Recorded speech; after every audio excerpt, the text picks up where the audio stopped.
ba abin da zai ginu, ba abin da Allah mutane ubangiji zai kalla face la ilaha illallah. Yanzu dai abin da dan ance yake nufi shine ko zina kake yi, ko zina kana zina akan mace, in dai da tarbi a hannunka kana zikiri to lada kake samu. Ko zina kake yi in dai da tarbi a hannunka kana zikiri so lada kake samu. Ko ba tarbi in ma a ranka kana kan zinan amma zikiri kake yi a ranka to aikin Allah kake.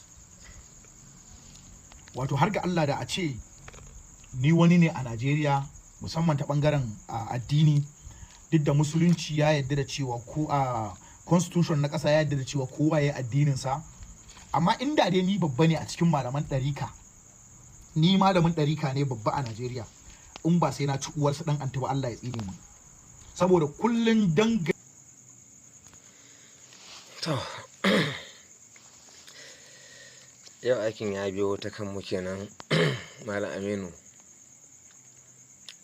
jiya na shiga zawiya sai shehu dan ce min kaga bidiyon Aminu J Town, na ce a ban gani ba, sai ya ce ya duro ta kanmu ne, amma dai da Allah kar ku ce mushi komi. Sai na ce a ina ba zai yi ba, duk wanda zai zage ka to yanzu nan gaskiya sai na zage shi, sai dai kawai in misali wanda ya zagin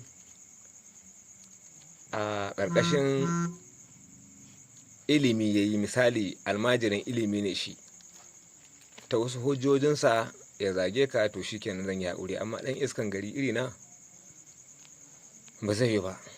Sai ya ce a in ƙyale ka, in ƙyale Aminu J Town, ko ma me ya yi a ƙyale shi. Sai na ce to me yasa?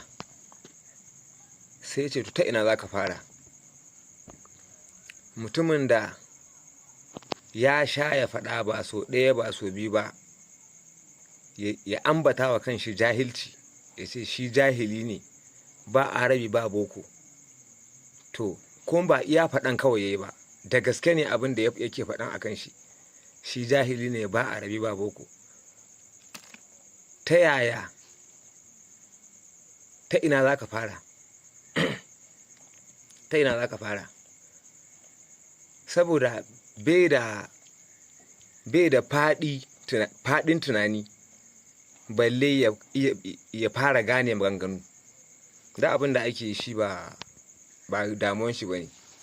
Abin da ya damu da shi kai ma ka sani. Na ce na sani. Ya ce yawa, cin mutuncinsa da ya saba ya ci mutuncin wannan shine aikin shi, saboda haka dan Allah kar a ce mishi komi. To yanzu ma bidiyon da na yi ba zagin ka zan yi ba, ai ka riga ka hukunta kanka, ta ina za a fara da kai kamar da an ta faɗa. Kawai dai ka ci gabar sabgogin ka, kawai kana neman kuɗi, amma masu zagin ɗan ba irin ka bane gaskiya. Ko ire-iren ku kawai san ɗan ta kamata ku yi. Ka yi ƙoƙari gaskiya Aminu.